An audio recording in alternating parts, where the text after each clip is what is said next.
Good morning, Rare family. How are you? We sure do miss you. And so we've been talking about ways in which we can stay in touch with you virtually, still be able to see you each day, and really just reassure you that we're going to get through this, we're going to be okay, and that we can't wait to see you again. So one of the ways in which we're going to do this is that Mrs. Gregory has decided to venture outside of my comfort zone and post some videos of me reading to you guys on YouTube. I've never posted to YouTube before.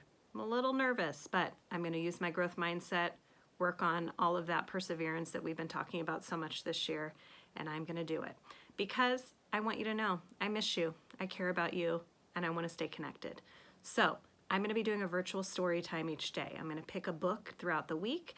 We're going to read a different book each day. I'm going to post it and let you hear as if I was here with you, reading to you in your classrooms like I really miss doing. So I have picked a book today to kickstart this.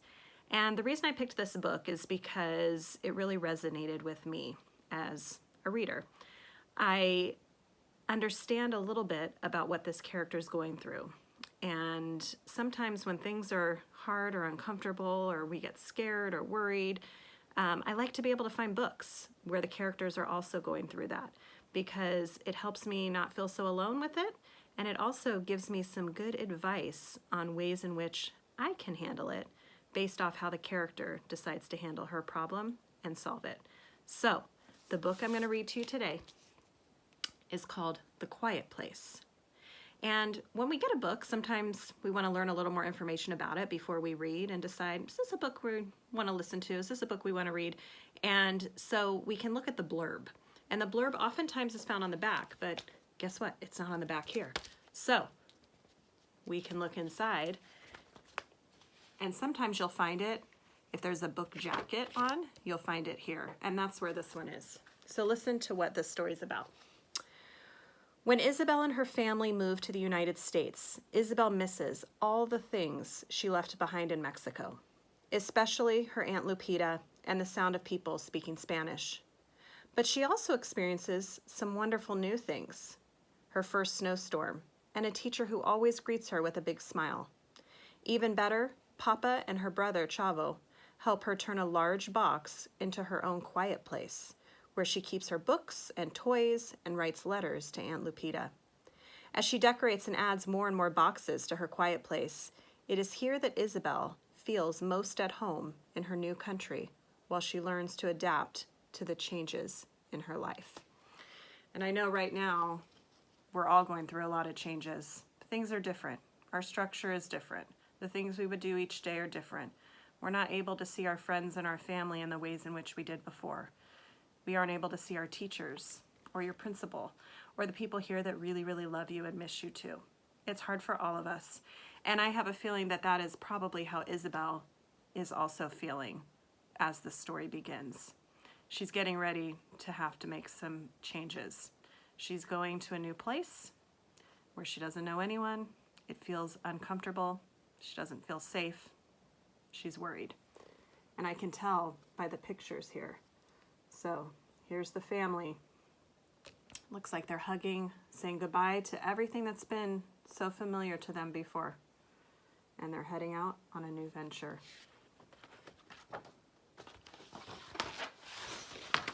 So I'm going to do my best to hold up the picture so you can see it. Here we go, The Quiet Place.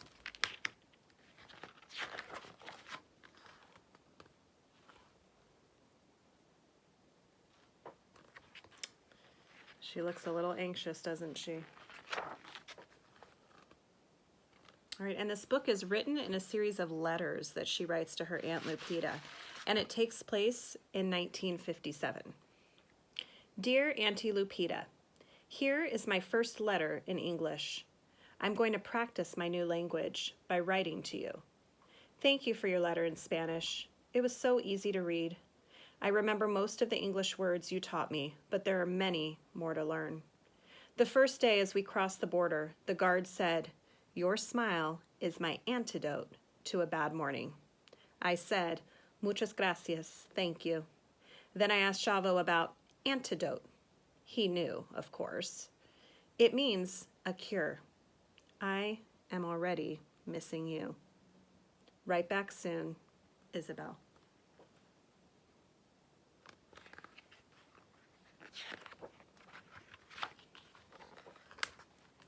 April 9th, 1957. Dear Auntie Lupita, I forgot to tell you something. I heard Spanish being spoken in a cafe where we stopped on the second day of our long drive north. Then the best part was after lunch, when we drove through many, many, many blue flowers.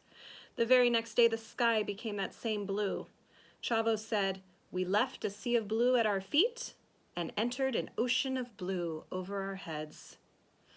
I want to talk like that. Missing you, Isabel. P.S. I am using my best words, and Chavo's dictionary helps with the new ones.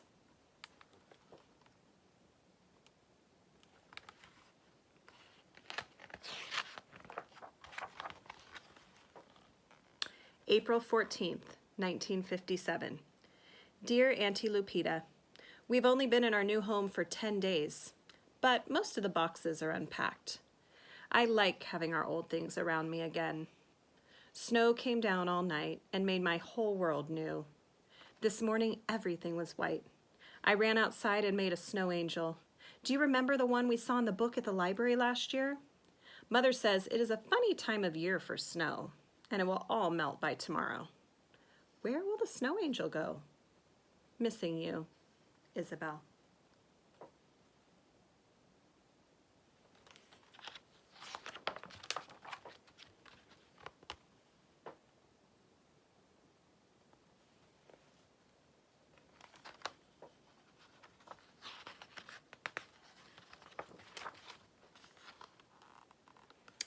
April 27th, 1957. Dear Auntie Lupita, I am sorry to have not written sooner. I started school 2 days after the snowstorm. My teacher is smart, like you. I think she loves teaching, like you too. She does not speak Spanish, but she smiles at me. I'm still too shy to make friends, but I have started something, a quiet place for me and my books. Father bought a big refrigerator for us and gave me the box. Now I'm writing from inside it. Chavo cut a door in it for me. He is the best big brother a girl could have. Missing you, Isabel.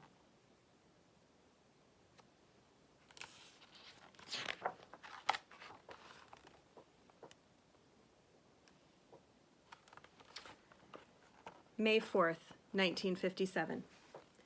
Dear Auntie Lupita, writing these letters is still hard work. But Chavo says it's good work. The spots on this letter are from my tears. A big storm blew across Lake Michigan yesterday. I had left my box outside and the rain ruined it. So many new things are in my life, not just new words, but new people, new places. I loved how safe I felt in the box. Mother is letting me write this letter under the kitchen table. It isn't the same. Missing you, Isabel. This page really, really struck me.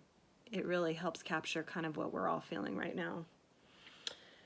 We're missing the safety, the comfort, the routine that we've always had. And just like Isabel, it feels different. It feels scary. It feels sad. It isn't the same. But I wonder what Isabel's going to be doing to help recreate things so that things start to feel the same.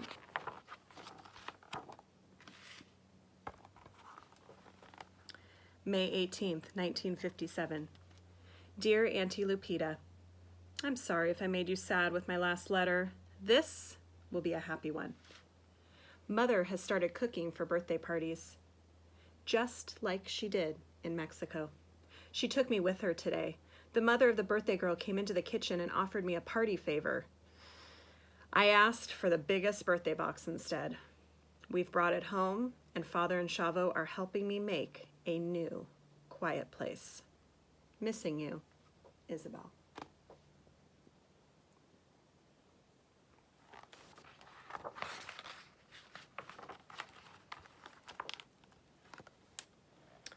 June 2nd, 1957.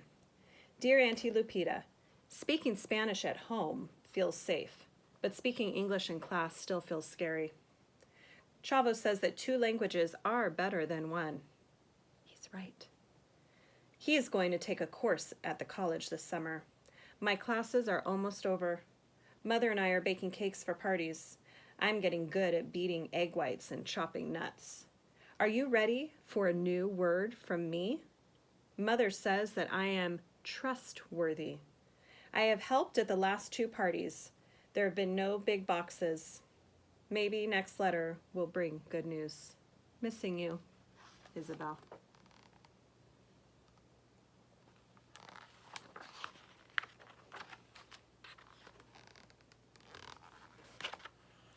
June 16th, 1957. Dear Auntie Lupita, I do have good news. No new words, but a new box. And it's a big one. Yesterday, the birthday girl was given a giant plastic pool. The box she opened was big, but not nearly as big as that pool after it was filled with air. She invited me to come out of the kitchen and splash around with everyone else. I just watched because I was wearing my dress. Then Mother helped me carry the box to our car, and I smiled all the way home. Missing you, Isabel.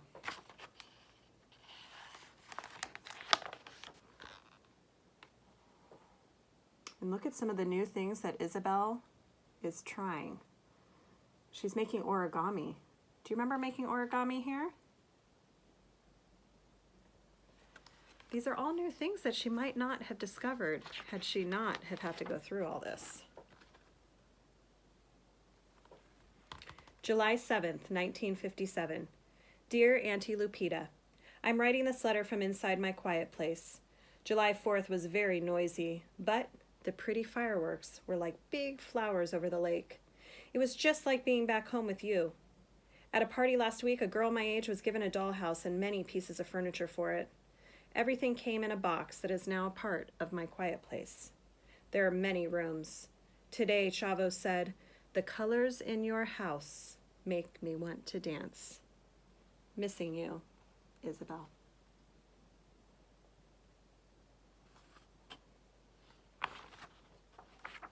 And now we get a glimpse of her quiet place. Look at how cool that is. August 1st, 1957. Dear Auntie Lupita, we will mail photos of my quiet place very soon. Chavo is reading the newspaper to Father while I'm working on this letter. Father says that the English words are easy to understand when people talk at work, but reading is harder for him. When I get your letter every week, the Spanish words are like friends. I'm learning to speak better every day, but I'm getting nervous about school starting again next month. Writing to you is easier than speaking to all the new people in my life. That is because I know you love me. Missing you, Isabel.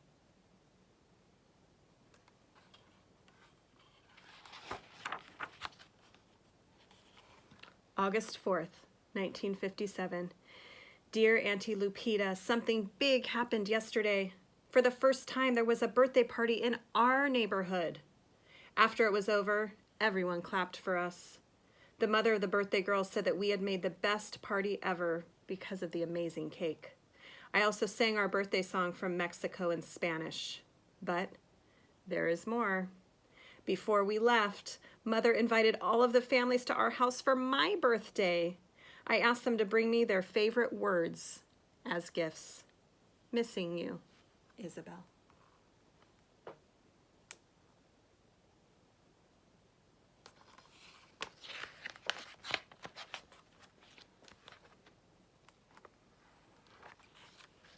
August 31st, 1957.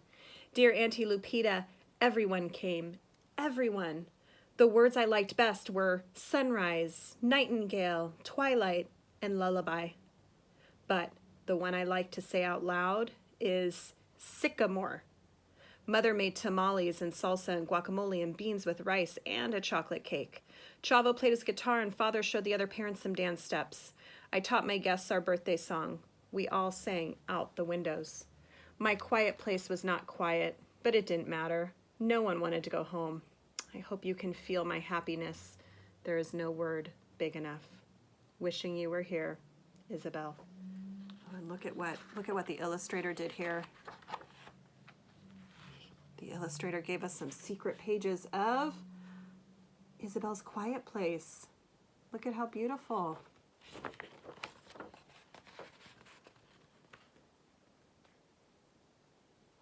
Would you like to visit Isabel's quiet place? Look at how much fun that is.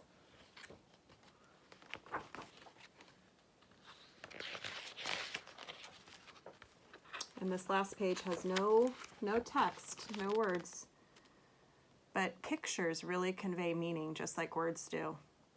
And the illustrator's job is to tell the story through the pictures. The author's job is to tell the story through the words. And though there are no words on here, this definitely tells us part of the story on how this ends. Take a look at Isabel. How do you think she's feeling? It looks like school's starting again, and remember, she was so nervous about it. But she looks excited. She's got friends that are excited. Life goes on. She was able to overcome her fears and her worries. She persevered, and look at all of the great things that came from it. So, though she had a new home, a new place, she was away from all that she had known and loved. She was missing those feelings of familiarity, safeness. She was missing her people, just like we miss you. Often it takes these hard, uncomfortable times, though, for us to personally grow and for us to become an even better version of ourselves, as well as being able to see all of the good that comes from these challenging times. So, I want you to think about, what are some things that you haven't been able to do? Now that you're not in school every day here on campus, what are new opportunities you can take at home? Maybe it's learning how to do origami. Maybe it's learning a new language, learning some new words like Isabel was doing. Maybe it's learning to bake. Maybe it's learning to draw. Maybe it's spending time with your family. Okay, I know these times are hard, but it's really important that during hard times we look for the positive, we look for the good. There's a lot of good that can come from this, and though we miss you and we can't wait to see you, I want you to take this time to explore, do some things that you can do with your family. Know that we miss you. Tune in every day to see what we're doing. I'll be posting these videos on our Facebook page and on our YouTube channel that we'll be releasing today. Lots of other teachers and staff members are also going to be doing this as well. So take this time, stay connected with us, know that we love you and miss you, and that when we come back, just like Isabel had her big party, we're going to have a big party too. All right, so hang in there, have fun today, do some learning, keep your brain growing, and we'll see you tomorrow. Take care.